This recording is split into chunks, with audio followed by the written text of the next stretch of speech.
Radhe Radhe, friends. Today I'm going to watch a documentary on Premanandji Maharaj by the YouTube channel Daily Decoding. I only watched 3 teaching videos of him so far, but I loved them all. I think they were so just precise, to the point. No stories, no nothing, just like boom. This is how you practice. It is very precious, very precious. So I would love to learn more. I already learned a little bit through the comment section, so thank you so much, especially to my Patreons and members. Without further ado, let's learn more about this great teacher. A great, great master, so very rare in today's world. 13 साल का एक लड़का रात 3 बजे अपने घर से निकल जाता है, बिना कोई चिट्ठी, बिना पैसा और बिना भय के, सिर्फ ईश्वर की तलाश में। काशी में जब भगवान शिव ने स्वयं दर्शन दिए तो उनके शब्दों ने इस बच्चे का पूरा जीवन बदल दिया। उसी क्षण से वो राधा रानी का अनन्य भक्त बन गया। लेकिन सबसे बड़ा रहस्य ये है कि कोई इंसान बिना किडनी के कैसे जीवित रह सकता है। Without kidneys? साल 2006 में डॉक्टरों ने साफ कह दिया था कि उनकी दोनों किडनियां फेल हो चुकी हैं और वे अधिकतम 2 साल तक ही जीवित रह पाएंगे। तो अब तक वे कैसे जीवित हैं? क्या हमसे कुछ छिपाया जा रहा है या फिर कुछ और ही बात है?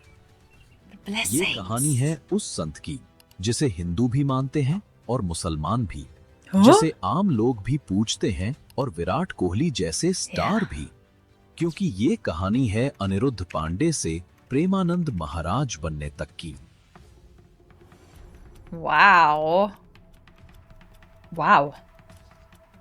Okay.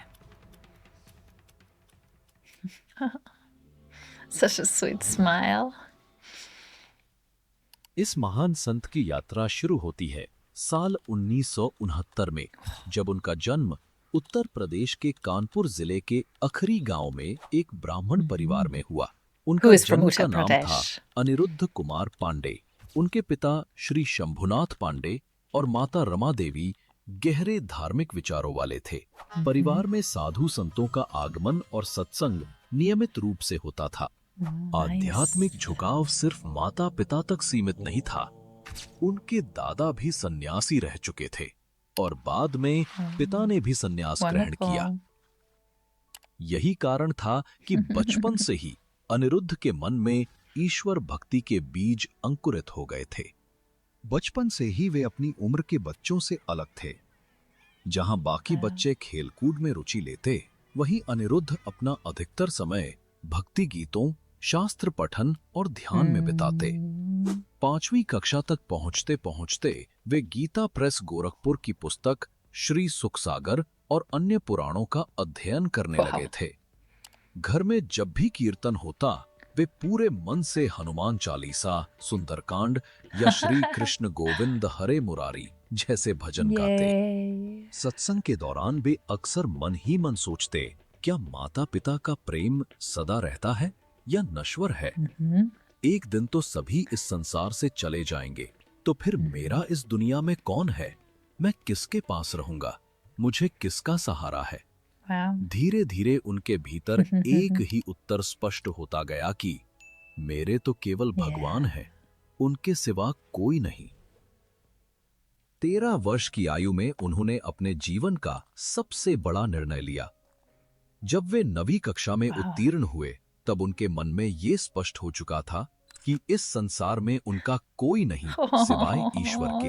यही सोचकर उन्होंने घर छोड़ने का निश्चय कर लिया। अनिरुद्ध अपनी माँ से सबसे अधिक स्नेह करते थे, इसलिए सबसे पहले उन्होंने अपनी माँ को ही ये बात बताई।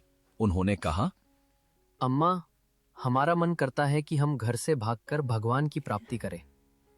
माँ ने मुस्कुराते हुए जवाब दिया, भागकर थोड़े ही भगवान मिलते हैं बेटा।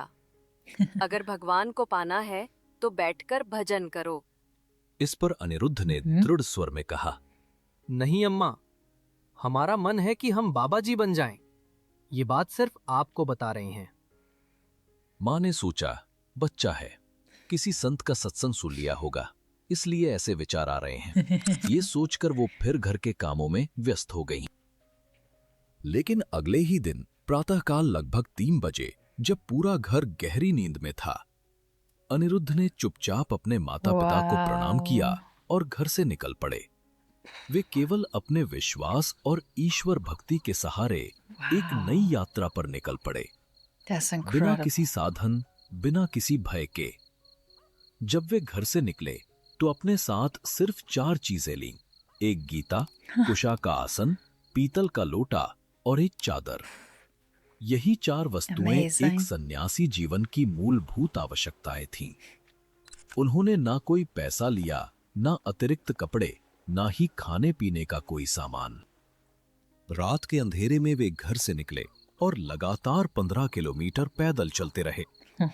सुबह होने तक वे एक जंगल में स्थित विशाल शिव मंदिर पहुंच गए। Oh, मंदिर पहुंचकर वे भूखे Gorgeous. प्यासे 14 घंटे तक बैठे रहे।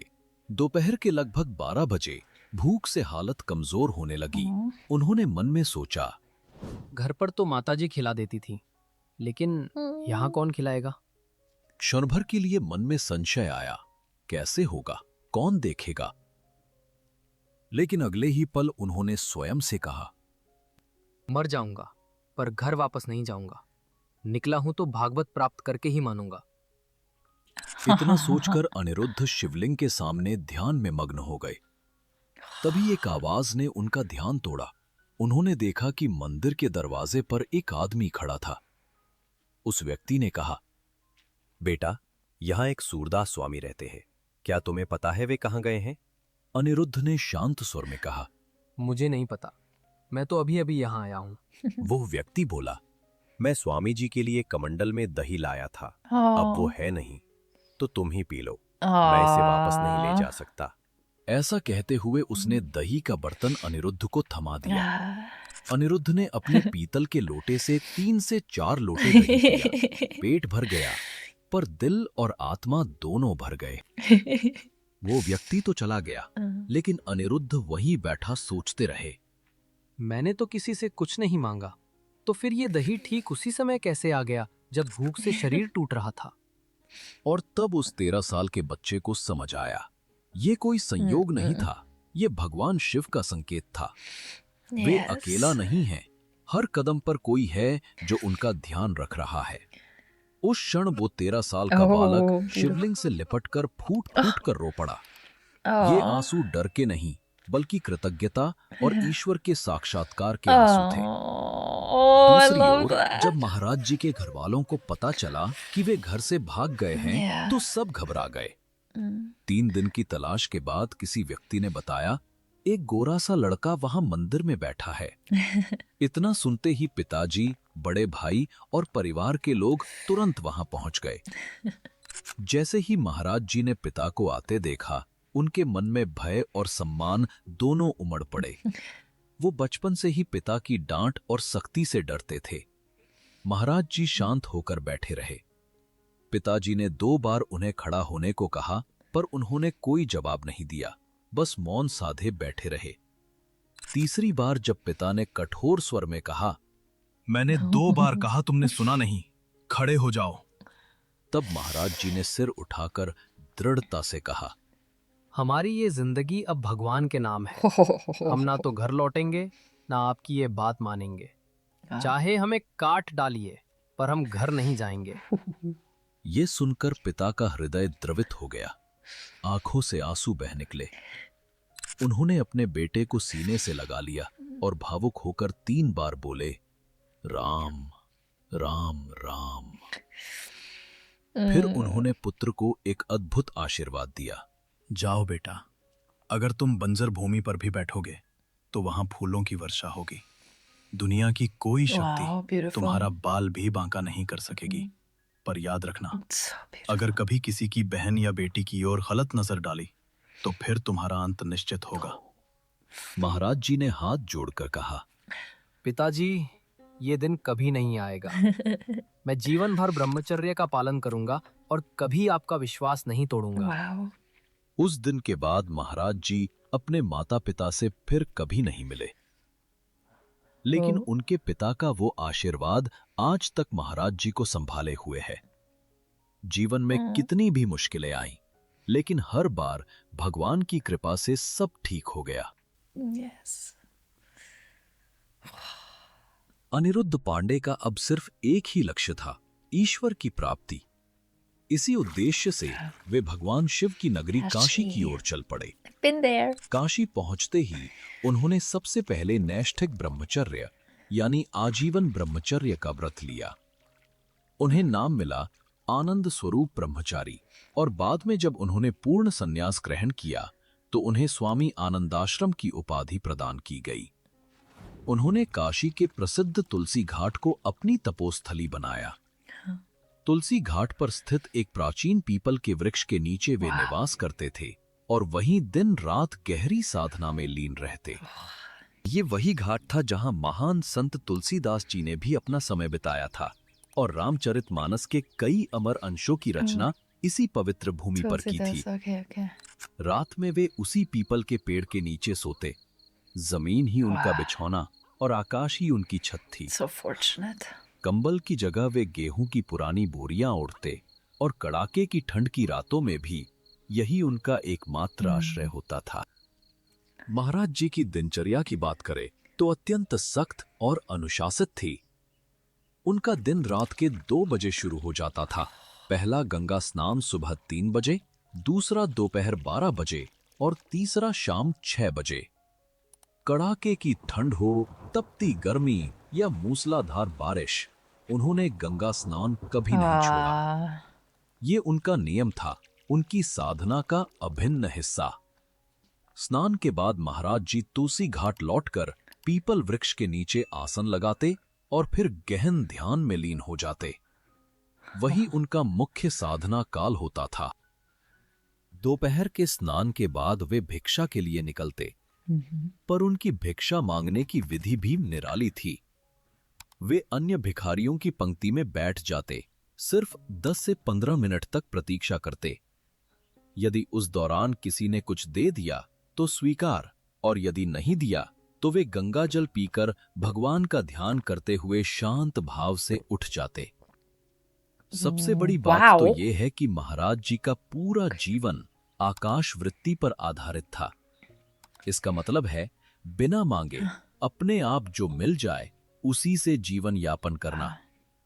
भगवान की इच्छा से जो आए वही स्वीकार करना। एक बार की बात है, कई दिनों तक भिक्षा में अन्न का एक भी दाना नहीं मिला। भूख ने जब शरीर को पूरी तरह से कमजोर और थका दिया तो महाराज जी गंगा तट पर पहुंचे। उनके मन में एक ही विचार आ रहा था, यदि शरीर ही नहीं रहेगा तो प्रभु मिलन कैसे होगा। उन्होंने अपने हाथों से कुछ मुट्ठी रेत उठाई। उस रेत में टूटे हुए शंख के टुकड़े पड़े थे। उन्हें सावधानी से अलग किया और फिर वही रेत खा ली। उसके बाद 4-5 मुट्ठी गंगा जल पिया। ये उनके जीवन की सबसे कठिन परीक्षा थी, लेकिन उस पल भी उनके मन में न कोई शिकायत थी, न तकरार और न ही कोई प्रश्न। सिर्फ एक भावना थी, मैं प्रभु को कैसे प्राप्त करूं। काशी में कई साल बीत चुके थे। रात के 2 बजे उठना, गुरु की कोमल आवाज, उठ बच्चा नाम जप कर। फिर गंगा स्नान और तुलसी घाट पर पीपल के पेड़ के नीचे घंटों ध्यान में बैठना। सांब सदाशिव, सांब सदाशिव, सांब सदाशिव। दिन गुजरते गए, महीने बीतते गए, साल बीतते गए। अनिरुद्ध अब स्वामी आनंदाश्रम बन चुके थे। वे नैष्ठिक ब्रह्मचर्य की दीक्षा ले चुके थे, सन्यासी बन चुके थे। लेकिन भीतर कहीं अब भी वही खोज थी, वही प्यास थी, प्रभु के साक्षात्कार की, परम सत्य की। अब महाराज जी को गंगा जी के घाटों पर शिव उपासना करते हुए कई वर्ष बीत चुके थे। हर दिन उनका ध्यान, उनकी साधना बस महादेव में ही लीन रहती थी। वे अक्सर भगवान शिव से कहते, तत्व रूप में तो आपने सब समझा दिया है, पर अब मैं आपका प्रत्यक्ष रूप देखना चाहता हूँ। धीरे धीरे उनके भीतर ये भावना और प्रबल होती गई। उन्हें लगने लगा कि अब महादेव के बिना रहना संभव नहीं। और एक दिन जब मन में ये विश्वास गहराई तक उतर गया तो उन्हें लगा आज तो महादेव दर्शन देंगे। उस रात मध्य रात्रि में महाराज जी को एक विशाल पीपल के वृक्ष के नीचे भगवान महादेव ने साक्षात दर्शन दिए। घाट की सीढ़ियों पर उनके कदमों की आहट, हाथ में त्रिशूल, गले में रुद्राक्ष, आंखों में असीम करुणा। कोई दिव्य प्रकाश नहीं, कोई चमत्कार नहीं, बस जैसे एक पिता अपने पुत्र से मिलने आया हो। महाराज जी की आंखों से आंसू बहने लगे। वे कांपते हुए महादेव को दंडवत प्रणाम करने लगे। कुछ क्षण तक महादेव मौन खड़े रहे, फिर धीरे से मुड़कर वापस चले गए। लेकिन जाते समय उन्होंने सब कुछ अपने साथ नहीं लिया। वे प्रेम छोड़ गए और महाराज जी के हृदय में वृंदावन का बीज बो गए। एक दिन अचानक महाराज जी के हृदय में भगवान महादेव की कृपा से एक विचार उठा, कैसा होगा वृंदावन? पर उन्होंने उस विचार पर ज्यादा ध्यान नहीं दिया और हमेशा की तरह तुलसी घाट पर बैठकर महादेव का ध्यान करने लगे। अगले दिन अचानक एक संत महाराज जी के पास आए। उन्होंने कहा, काशी में हनुमान प्रसाद पोद्दार अंध विद्यालय है। वहां दिन में श्री राम शर्माचार्य जी की चैतन्य लीला और रात में रास लीला का आयोजन हो रहा है। महात्मा, चलिए दोनों लीलाओं का दर्शन करने चलते हैं। महाराज जी ने कभी रास लीला नहीं देखी थी। उनका स्वभाव था एकांत प्रिय, ध्यान मग्न और शांत। उन्होंने मुस्कुराकर कहा, आप जाइए, मुझे आवश्यकता नहीं है। पर बाबा जी कहाँ मानने वाले थे। उन्होंने फिर आग्रह किया, अरे महात्मा, श्रीधाम वृंदावन से कलाकार आए हैं। पूरे 1 महीने तक ये लीला चलेगी। चलो दर्शन कराते हैं, बड़ा आनंद मिलेगा। महाराज जी ने थोड़े कठोर स्वर में कहा, आप जाना चाहें तो जाइए, मुझे इसकी कोई आवश्यकता नहीं। मैं अपने ध्यान में ही प्रसन्न हूं। आप मुझे क्यों बार बार परेशान कर रहे हैं? लेकिन वो संत डटे रहे। अरे महात्मा, बस एक बार मेरी बात मान लो। एक बार मेरे कहने पर चलो, फिर दोबारा नहीं कहूंगा। महाराज जी ने गहराई से उनकी आंखों में देखा और मन ही मन सोचा, शायद इसमें महादेव जी की कोई इच्छा हो। ऐसा सोचकर उन्होंने संत की बात मान ली और उनके साथ लीला दर्शन के लिए चल पड़े, बिना ये जाने कि ये यात्रा उनके जीवन का सबसे बड़ा मोड़ बनने वाली थी। लीला देखकर महाराज जी अति आनंदित हो गए। अब तो ऐसा होता कि रास लीला प्रारंभ होने से पहले ही वे वहां पहुंच जाते। दिन में वे चैतन्य लीला और रात में रास लीला के दर्शन करते और हर दृश्य में उन्हें भक्ति का अद्भुत रस अनुभव होता। धीरे धीरे महाराज जी को कहने की जरूरत ही नहीं पड़ी, वे हर दिन पहुंचने लगे और इस तरह उन्होंने पूरा 1 महीना चैतन्य लीला और रास लीला के दर्शन में व्यतीत किया। लेकिन जैसे ही वो महीना समाप्त हुआ, महाराज जी के हृदय में एक गहरा खालीपन उत्पन्न हो गया। जब उन्हें पता चला कि लीला समाप्त हो गई है और कलाकार अब वृंदावन लौट रहे हैं, उनके मन में हाहाकार मच गया। अब मैं क्या करूं? मेरा क्या होगा? तभी उनके भीतर एक विचार उठा, मैं भी वृंदावन चला जाता हूँ। वहां तो ये प्रतिदिन रास लीला करते होंगे। अगर मैं इनके साथ रहूं तो रोज लीला के दर्शन कर सकूंगा। इसके बदले में मैं इनकी सेवा करता रहूंगा। ऐसा सोचकर महाराज जी लीला मंडली के संचालक के पास पहुंचे, उन्हें प्रणाम किया और विनम्रता से बोले, स्वामी जी, हम गरीब बाबा हैं। हमारे पास पैसे तो नहीं हैं, लेकिन मैं आपकी सेवा करूंगा। मुझे अपने पास रख लीजिए। संचालक महोदय मुस्कुराए और बोले, अरे नहीं बाबा, ऐसा तो संभव नहीं है। ये कैसे हो सकता है? महाराज जी ने सरल हृदय से कहा, स्वामी जी, मैं कुछ नहीं चाहता, बस रास लीला देखना चाहता हूँ।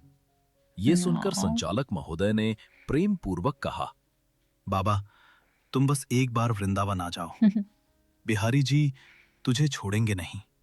महाराज जी कहते हैं, इस एक वाक्य ने मेरा जीवन बदल दिया। मैंने इसे गुरु मंत्र मान लिया और संचालक महोदय को अपना गुरु उस दिन से उनके मन में एक ही लगन, एक ही ज्वाला जल उठी। अब मुझे वृंदावन जाना है, हर हाल में। 1 महीने तक लीला दर्शन करने के बाद महाराज जी फिर अपनी पुरानी दिनचर्या में लौट आए। सुबह गंगा जी में स्नान, फिर तुलसी घाट पर बैठकर ध्यान। लेकिन अब उनकी साधना में एक नया संकल्प जुड़ गया था। मुझे किसी भी तरह वृंदावन पहुंचना है। एक दिन प्रातःकाल महाराज जी तुलसी घाट पर ध्यान में बैठे थे। उसी समय पास स्थित संकट मोचन हनुमान मंदिर के बाबा युगल किशोर जी प्रसाद लेकर उनके पास आए और बोले, लो बाबा, प्रसाद ले लो। महाराज जी ने पूछा, हमें क्यों दे रहे हो? बाबा ने मुस्कुराकर कहा, महादेव जी की प्रेरणा हुई है। महाराज जी ने फिर पूछा, क्यों प्रेरणा हुई? हमें ही क्यों दे रहे हो? और भी तो बहुत लोग हैं, उन्हें दे दो ना। बाबा युगल किशोर जी शांत स्वर में बोले, पता नहीं क्यों, लेकिन प्रेरणा सिर्फ आपके लिए हुई है।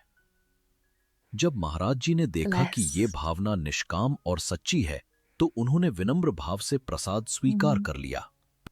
फिर बाबा बोले, बाबा, पास में ही हमारी कुटिया है, आप वहां रुक जाइए।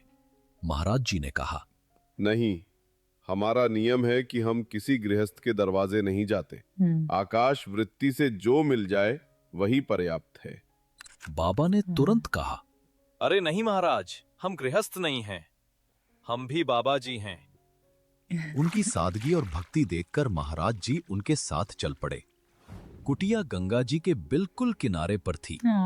वहां बाबा युगल किशोर जी ने दाल रोटी बनाकर महाराज जी को खिलाई और प्रेम से बोले, बाबा, हम तो हर समय सेवा में ही रहते हैं, आप दिन भर हमारी कुटिया में विश्राम कर सकते हैं। उसके बाद महाराज जी कभी घाट पर ध्यान में लीन रहते तो कभी उस कुटिया में विश्राम करते। मानो गंगा की धारा और ईश्वर की कृपा उन पर हर पल बह रही हो। युगल किशोर जी महाराज जी से अब अपनापन महसूस करने लगे थे। एक दिन महाराज जी ने बड़े सरल भाव से पूछा, क्या आप मुझे वृंदावन पहुंचा सकते हैं? जैसे युगल किशोर जी तो पहले से ही तैयार बैठे हों, उन्होंने तुरंत कहा, बाबा क्यों नहीं, जरूर पहुंचा दूंगा, बताइए कब चलना है। महाराज जी ने मुस्कुराते हुए कहा, हम तो तैयार ही बैठे हैं, जब आप प्रबंध कर दें तब चल पड़े। युगल किशोर जी ने कहा, ठीक है बाबा, कल की तैयारी कर लीजिए, मैं ही ले चलूंगा। ये सुनकर महाराज जी का हृदय आनंद और रोमांच से भर गया। कल मैं वृंदावन जा रहा हूं। चूंकि काशी से सीधी कोई गाड़ी वृंदावन नहीं जाती थी, इसलिए युगल किशोर जी महाराज जी को पहले चित्रकूट लेकर गए। वहां उन्होंने 2-4 दिन ठहरकर व्यवस्था की और फिर प्रेम पूर्वक महाराज जी को वृंदावन जाने वाली गाड़ी में बैठा दिया। और यहीं से शुरू होता है एक नए अध्याय का आरंभ, जहां एक साधारण बालक बनता है प्रेमानंद गोविंद महाराज। Chapter 2, please, daily decoding. Okay, I gotta go to India ASAP. There are not many living masters anymore. We are in degenerate times.